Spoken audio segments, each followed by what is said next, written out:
FB remove saya punya artikel. 2 kali saya post, 2 kali kena remove. Padahal saya bercerita tentang kisah kerja di hari Jumaat. Maka hari ni saya nak share dekat YouTube lah. Kisah kerja hari Jumaat. Kisahnya, saya ni orang Terengganu.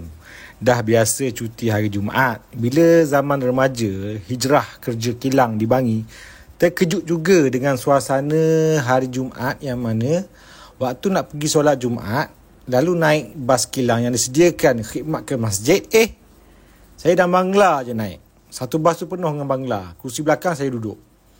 Kawan Melayu ramai ponteng. Pergi main snooker lah. Pergi mana-mana lah. Sebab kerja hari Jumaat, keluarga bukan tahu pun si bapanya tak pergi solat. Allahu Akbar. Dan bila saya borak dengan kawan-kawan yang kerja kilang lain, tanya bab solat Jumaat, ada kilang tak benarkan rehat lama. Kata manager bukan Islam, kami pernah bagi rehat dari jam 12.30 tengah hari sampai 2 petang. Tapi kami mendapati ramai pekerja Islam tidak pergi sembahyang, main snooker, pergi kedai game, pergi sisi. Kami tarik balik masa rehat. Aduhai awak Islam kan.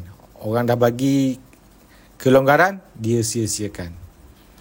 Ada kilang bukan Islam yang lain hanya benarkan sekali sahaja pekerja pergi solat Jumaat dalam masa sebulan. Sekali sahaja sebulan. Saya tanya kenapa? Kata manager tu, supervisor Islam bagi tahu, boleh tinggal solat Jumaat, tapi jangan lebih 3 kali, baru berdosa. Maka kami tidak mahu pekerja berdosa, maka memadailah sekali sahaja mereka pergi solat Jumaat dalam masa sebulan. Aduhai. Manager bukan Islam itu berkawan dengan supervisor Islam yang tak solat Jumaat. Habis rosak operator lelaki nak pergi solat. Kilang lain ada surau berkunci. Saya kena minta kunci untuk masuk. Maka saya bertanya kepada manager bukan Islam, kenapa kunci? Katanya ada orang Islam bukan pergi solat tapi tidur. Dan ada yang kencing di tempat wuduk tu. Maka kami tarik balik kemudahan ni. Aduhai. Jadi begitulah nasib pekerja kilang zaman 90-an dulu. Mungkin kurang didikan agama hingga jumlah pekerja tak solat tu sangat ramai. Tinggal solat Jumaat pun selamba. Lalu manager bukan Islam tarik balik kemudahan rehat solat. Tapi itu dululah. Sekarang dah ramai jaga solat hingga kawan Islam kepada Bang Yonggu.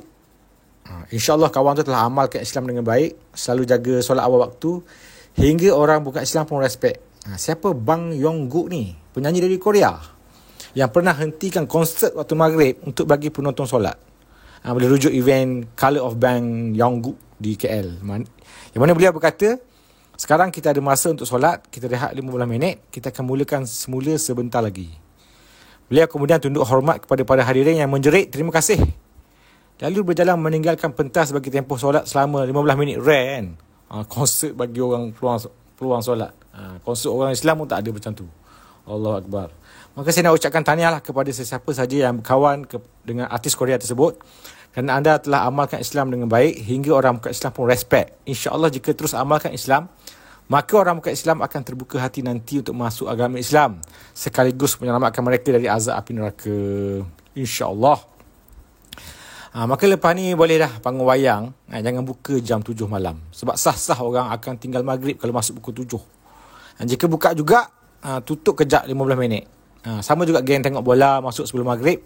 Penganjur dan penaja pakat-pakatlah sediakan ruang untuk solat berjemaah sama-sama. Atau geng bercuti tepi pantai sebelum asar dah datang, selamba tinggal solat asar. Padahal boleh je ambil air laut sebagai wuduk dan solat ramai-ramai tepi pantai.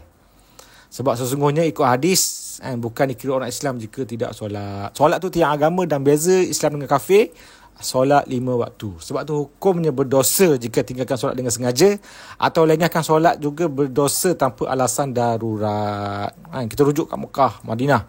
Bila azan semua kena tutup. 3 juta orang semua solat. Tengah panas pun mereka solat. Asal dapat solat awal waktu dan berjemaah. Sungguh solat awal waktu berjemaah adalah sunnah Nabi Muhammad SAW. Tiada tempat dalam Islam bagi mereka yang sengaja meninggalkan solat.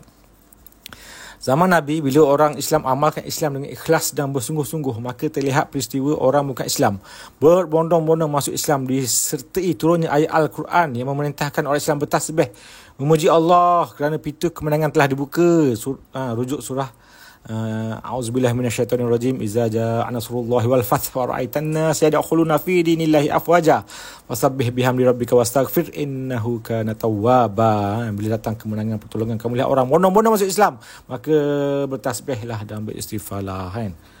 Jadi terfikir tak kenapa zaman tu orang berbondong-bondong masuk Islam? Bukankah zina dan arak diharamkan dalam Islam? Kena pula solat 5 waktu, kena puasa sebulan, duit lebih kena bayar zakat, kena pergi pula haji tempat sesak lagi panas. Tapi kenapa orang masuk Islam bondong-bondong? Siap kena sunat lagi bagi lelaki, wanita kena pakai purdah, pakai tudung. Tapi kenapa ramai masuk Islam? Kenapa? Untuk menjawab soalan ini, kita patut bertanya kepada seorang hamba Allah yang cukup terkenal dengan sifat anti-Islam, membenci Islam, sanggup bunuh orang Islam dan bersumpah tak nak masuk Islam setelah melakukan beberapa siri jenayah, termasuk menyeksa mayat orang Islam. Akhirnya beliau didapati telah masuk Islam juga akhirnya. Alhamdulillah. Inilah orang yang kita cari. Sekarang peluang untuk kita tanya dia, kenapa kamu masuk Islam? Kenapa kamu masuk Islam yang zina dan arak diharamkan? Islam kena solat 5 waktu, kena puasa sebulan, ada duit banyak kena bayar zakat, kena pergi haji, kena tutup aurat bagi perempuan, kena sunat bagi lelaki. Kenapa masuk Islam? Kenapa? Saya tanya kamu dengan jujur sebab dulu kamu pernah bersumpah tak nak masuk Islam. Mati hidup balik pun kamu tak nak masuk Islam. Alih-alih dengar cerita masuk Islam. Why? Berceritalah hamba Allah ini dalam bahasa Arab, lebih kurang cerita setelah dialih ke bahasa Melayu yang lebih mudah difahami. Bunyinya adalah begini lebih kurang. Beliau sebenarnya tersenarai dalam golongan 10 orang yang halal namanya untuk dibunuh oleh orang Islam kerana banyak jenayah yang telah beliau lakukan terhadap orang Islam. Jadi ketika Rasulullah SAW berjaya menakluk Mekah, beliau telah bersembunyi sebab takut kena bunuh. Pada waktu itu beliau sangka orang Islam pasti akan buat karnival besar-besaran lah dekat depan Kaabah tu. Tapi sebaliknya yang berlaku malam tu tidak ada apa-apa festival. Yang ada adalah ibadah depan Kaabah. Yang mana ada orang qiyamulai, ada orang tahajud, ada orang menangis, ada orang berdoa. Lalu beliau berkata pada malam itu pandangan matanya telah melihat sesuatu yang kerana itulah beliau masuk Islam. Beliau telah melihat sesuatu yang mana kerana itulah beliau masuk Islam. Apa yang beliau lihat? Bagaimana pemandangan yang dilihat oleh seorang hamba Allah yang cukup terkenal dengan sifat anti-Islam, membenci Islam, akhirnya masuk Islam. Dan saya tak nafikan pemandangan itu agak terhad di Malaysia. Kalau ada pemandangan macam tu, insya-Allah orang Cina, India pun akan masuk Islam. Kerana di Malaysia ni jumlah orang masuk Islam agak slow lah berbanding dengan surah Izzajah tadi. Jadi apakah pemandangan itu? Jadi beliau jawab malam tu beliau telah pergi dekat Kaabah dan dengar orang doa hidayah untuk dia. Dan dia telah melihat satu pandangan yang mana orang menyembah Allah dengan cara yang paling layaknya Allah disembah. Beliau telah melihat orang menyembah Allah dengan cara yang paling selayaknya Allah disembah. Siapa nama dia? Hindun. Hindun nama dia, yang telah bersumpah tak nak masuk Islam. Akhirnya masuk Islam. Dan bila ditanya kenapa, jawapannya bukan aku yang masuk Islam, tapi Islam yang masuk ke dalam aku. Yang mana pada malam pembukaan Kota Mekah tadi, aku telah melihat Allah disembah dengan selayak-layaknya. Jadi kata kunci ni, melihat Allah disembah dengan selayak-layaknya. Jadi cuba renung ke zaman ini, kita tengok waktu solat, berapa ramai orang Islam pergi sembah Allah. Solat berjemaah, kan? Berapa ramai? Hari Jumaat, manager bagi cuti, diorang pergi main snooker. Bulan puasa, ada yang ponteng, kan? Lepas tu bab zakat, bab rasuah, bab hutang tak bayar orang Islam juga, kan? Jenayah-jenayah orang Islam buat juga. Jadi benda-benda ni membuatkan orang terhalang pada hidayah. Maka marilah kita berazam untuk sembah Allah dengan cara terbaik. Masuk je waktu solat, kita pergi solat berjemaah, kan? Hari Jumaat kita tunjuklah akhlak dengan sebaik-baiknya. Jangan adalah lagi orang tengah solat Jumaat dia duduk lepak kat kedai, Allah Akbar, pergi kat snooker, kan? Buat dosa, na'udzubillah.